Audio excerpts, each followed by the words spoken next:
Bonjour Manon. Bonjour. Bienvenue Manon, vous nous appelez d'où? Vous êtes là tout de suite d'un parking. D'un parking, d'accord. Oui. Vous êtes garé, hein? Voilà, c'est ça, je suis garée, exactement. Alors, votre compagnon est addict au chat pornographique? Oui. C'est ce Racontez-nous. qui m'a... Eh bien, voilà, il m'en avait parlé déjà il y a 4-5 ans. Et puis, entre-temps, on a eu 2 enfants. Et puis là, il y a une semaine, 15 jours, il m'a dit il m'a dit qu'il avait recommencé et qu'il n'arrivait pas à s'en passer, tout ça. Donc, voilà, je vous appelais parce que j'avais besoin de savoir, ça fait 10 ans qu'on est ensemble. Moi, c'est mon premier copain. On n'est pas mariés, on n'est pas axés. Mais voilà, je voudrais savoir un petit peu... Je doute pas qu'il m'aime, mais je voudrais savoir si lui va réussir à passer au-dessus ou si c'est vrai, ou si ça vient de moi, ou je sais pas, et j'ai besoin de faire un petit peu le point pour savoir où je vais aussi, moi. Voilà. D'accord. Alors, quand vous dites chat pornographique, pour que ça soit clair pour tout le monde, pour nos auditeurs, ce sont juste des discussions ou il y a des live cam, comme on appelle? Enfin, il y a de la vidéo ou... De ce qu'il m'a dit, oui, voilà, c'est ça, c'est plus des chats et à des fins... ils se masturbent tous les deux, quoi. Excusez-moi, j'ai ma fille à côté. Non, il n'y a pas de souci. J'avais promis qu'elle serait pas là, mais la nounou, elle peut pas la garder. Oui, voilà, et c'est ça. Il m'a dit qu'il pouvait pas s'en passer et que c'était ça. En fait, il recherche simplement la jouissance, tout simplement. Hein. Et voilà. Et bon. Alors, je vais être obligée de vous poser une question un peu directe. Hein. Vous savez qu'on parle vrai sur Sud Radio et désolé si c'est direct, mais sexuellement entre vous, comment ça se passe? Ça se passait bien, c'est pour ça que j'ai été un petit peu étonnée. Enfin, ça se passait bien. Moi, j'estime que ça se passait bien. Après, il le sait. Moi, j'ai pas besoin nécessairement de le faire très très souvent, peut-être une fois par semaine, quelque chose comme ça. Mais donc, je sais pas. Il m'a dit que c'était pas ça, que c'était pas moi, que c'était pas parce qu'on ne faisait pas souvent. Et c'est simplement qu'il m'a dit que c'était comme une envie de manger. On a envie de manger tous les jours. Lui, il a envie de faire ça tous les jours. Voilà. D'accord. À quelle fréquence? À tous les jours? Ouais, tous les jours. Et qui peut, tous les jours, surtout quand il a le temps, c'est-à-dire qu'il a ses après-midi de libre en général, et enfin pas tous ses après-midi, mais quand il en a, et que c'est irrépressible, quoi, que dès qu'il n'y a pas nous, qu'il n'y a pas les enfants, et ça lui monte à la tête et il n'arrive pas à se contrôler. Oui. Est-ce que c'est quelque chose qu'il faisait déjà avant de vous rencontrer? Oui, c'est quelque chose qu'il fait depuis qu'il est ado. Mais il vous en a parlé, quand il s'est mis à vous en parler la première fois, c'est parce que vous avez découvert quelque chose ou il l'a fait de lui-même? D'accord. De lui-même. Pas du tout, même là, franchement, je m'en doutais pas du tout. Et non, il m'en a toujours parlé de lui-même parce qu'il me dit qu'il faut que je l'aide, quoi. Mais moi, je vois pas comment l'aider, c'est-à-dire que... Ah oui, il demande de l'aide.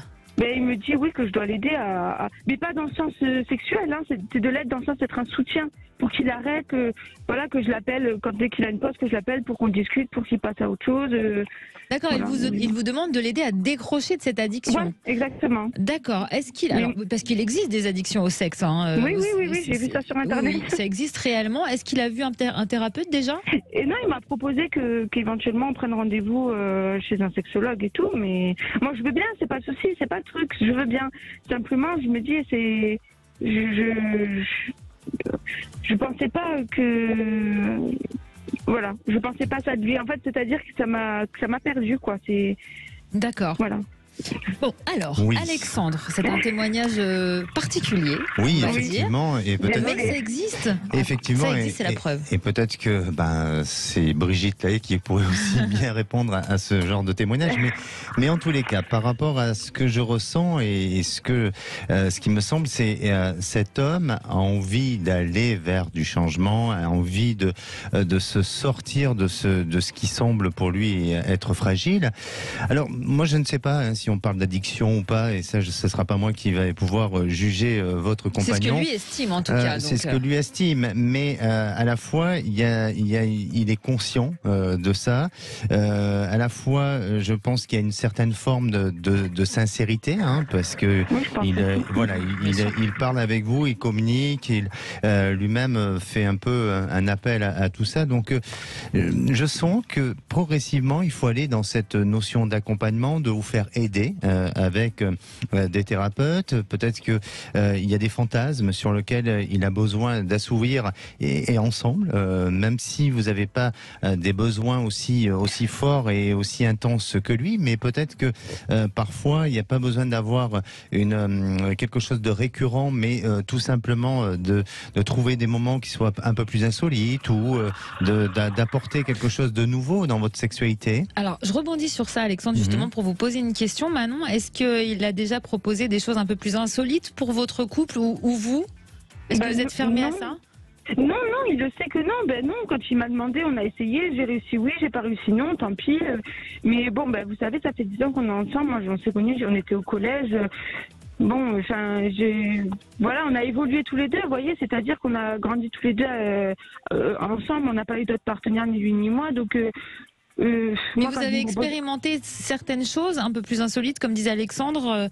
Je sais pas moi, le libertinage. Non, parce qu'il fantasme par conséquent sur d'autres femmes, sur le principe du chat. Eh ben, lui, ce qu'il me dit, c'est même pas tant que les femmes. Même pas tant ça, c'est un support, quoi. Voilà, oui, voilà. Pardonnez-moi, mais je pense qu'il y a quand même un fantasme, il y a quelque chose qui nourrit ce désir et cette envie.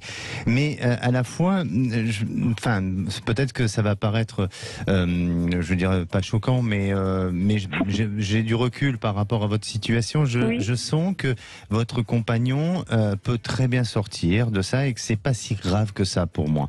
Pourquoi ? Parce que, ça c'est mon point de vue personnel, attention, parce que c'est un homme qui aujourd'hui reconnaît qu'il est, il est dans l'excès de ce genre de consommation ou en tous les cas je dirais de désir, et il a envie de s'en sortir. Donc je sens c'est comme un fumeur qui a envie d'arrêter de fumer. Donc à un moment donné, il met le temps à le faire, mais quand il le fait, il le fait. Et donc il aura, je dirais, cette capacité et cette possibilité à sortir de cette addiction et de revenir vers un autre équilibre. Mais bien entendu que l'accompagnement d'un thérapeute, peut-être de parler de certains sujets que vous avez omis à le faire jusqu'à présent, vont permettre de réguler, puis lui d'avoir un déclic et de se sentir peut-être rassuré. Parce que de ce que je ressens aussi, c'est que c'est un homme qui a perdu ces derniers temps confiance en lui.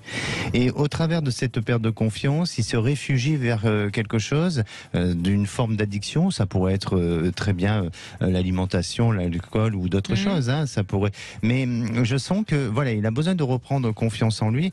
Et puis votre couple est là, il existe. Donc ensemble, vous arriverez tous les deux à justement à l'aider à sortir de cette fragilité-là et à pouvoir arriver à un résultat. Je le sens très positif. D'accord. Alors j'allais vous demander, pardon. Donc vous pensez qu'on peut continuer ensemble, qu'on a un avenir encore ensemble, parce que moi je me dis voilà, je me demandais ça en fait, c'est-à-dire que je me demandais est-ce qu'on n'est pas arrivé à la fin de quelque chose. Alors vous pensez pas? Non, je le ressens pas de cette manière-là, et au contraire, je pense qu'il a envie de continuer avec vous, de poursuivre. Oui, parce que c'est à vous qu'il demande de l'aide. Bien sûr. Donc il a envie. Après, évidemment que pour vous, ça peut provoquer de l'agacement, ça peut aussi provoquer une certaine forme de désespoir, mais et de frustration peut-être même aussi. Évidemment, de frustration. Comment vous le gérez, Manon? Mais moi je suis très triste, si vous voulez, parce que j'aurais préféré qu'il me dise, comme vous dites tout à l'heure, qu'il me propose plus de choses. C'est ça, c'est qu'il n'est pas, de ce point de vue-là, il n'était pas très entreprenant. Même des fois je dis mais dis-moi plus. Et bon, peut-être qu'il n'osait pas, ou je sais pas, et vous avez raison, peut-être c'est ça, peut-être qu'il manque quelque chose, mais comme je vous dis, il y a un problème de confiance en lui, donc peut-être que c'est à vous aussi peut-être à aller à innover de nouveaux aspects, de nouveaux principes. Mais quand vous dites manque de confiance en lui, c'est juste à ce point de vue-là, ou c'est le terme général? Il n'a pas confiance en lui, généralement. Sur un plan général, pas forcément sur le plan physique. Vous connaissez bien alors. Pardon. Il ressent. J'ai dit, vous le connaissez bien. Ah oui, c'est non, le cas. Non, je ne vous connais pas. Oui, j'ai compris. Mais non, je pense que vraiment, peut-être c'est à vous à imposer aussi les choses et puis de vivre et puis de jouir de la vie ensemble. C'est le cas de le dire. C'est le cas de le dire. Parce que comment vous gérez ça? Quand je vous demandais comment vous gérez ça, c'est dans quel sens? Quand il fait ça, il le fait pas devant vous, il le fait en votre absence? Ah oui, il le fait quand je suis pas là. Oui, quand il a ses après-midi au travail, il travaille pas tout le temps. Et quand il a ses après-midi, non, mais moi, il me l'avait jamais montré. Même il efface une historique et tout. Et puis je m'en doutais pas. Donc non, moi je le gère pas parce que je le vois pas. Et là, après, moi, je lui ai dit qu'en soi, c'est pas ça qui me dérangeait. C'est pas le fait qu'il le fasse. On a chacun besoin de temps pour soi. Et si c'est son petit moment de décompression, enfin, je sais pas comment on peut dire ça. Ok pour moi. Mais c'est simplement que je me dis des fois, je suis rentrée, je me suis dit, il a pas fait ça, et qu'il m'a dit, ah ben non, j'ai dormi. Vous voyez, c'est le fait qu'il m'ait trompé, mais pas au sens trompé trompé au sens sexuel, c'est qu'il m'ait trompé dans le sens, il m'a dit n'importe quoi pour cacher ça. Voilà. Oui, alors après, vous savez, je parle peut-être au nom des autres, mais il y a beaucoup d'hommes qui le font et de femmes aussi qui peuvent le faire. Pourquoi? Parce que oui, puis c'est une question aussi de facilité, c'est-à-dire qu'il n'y a pas beaucoup d'efforts, il y a juste à nourrir un fantasme et à nourrir le désir sur le moment, et on n'est pas dans un rapport à devoir donner de l'énergie et tout ça. Donc il y a aussi cette question-là de rapidité, de manque de temps, et donc de subvenir à son désir. Bon, mais ça peut s'arranger en tout cas. Mais je sens que voilà, ça peut s'arranger, et il faut pas dramatiser les choses, notamment par rapport à votre cas à vous, puisque vous en parlez. Au contraire, faites-vous accompagner par un sexologue ou par une personne professionnelle dans cette discipline-là. Je pense que le fait qu'il vous demande de l'aide à vous veut dire beaucoup. Et ça veut dire beaucoup. Et puis oser du changement, oser vivre certaines choses, et vous verrez qu'il vous suivra sur ce chemin. Et pour moi, votre couple est amené à durer. C'est gentil, merci beaucoup. Merci à vous beaucoup pour votre témoignage, Manon. Merci à bientôt. Au revoir. Allez, on va s'intéresser au syndrome de Marilyn Monroe dans moins de 3 minutes. Le temps pour vous de nous rejoindre sur Sud Radio pour être éclairé sur votre avenir. Vous nous le ferez tout à l'heure. 0826 300 300. À tout de suite.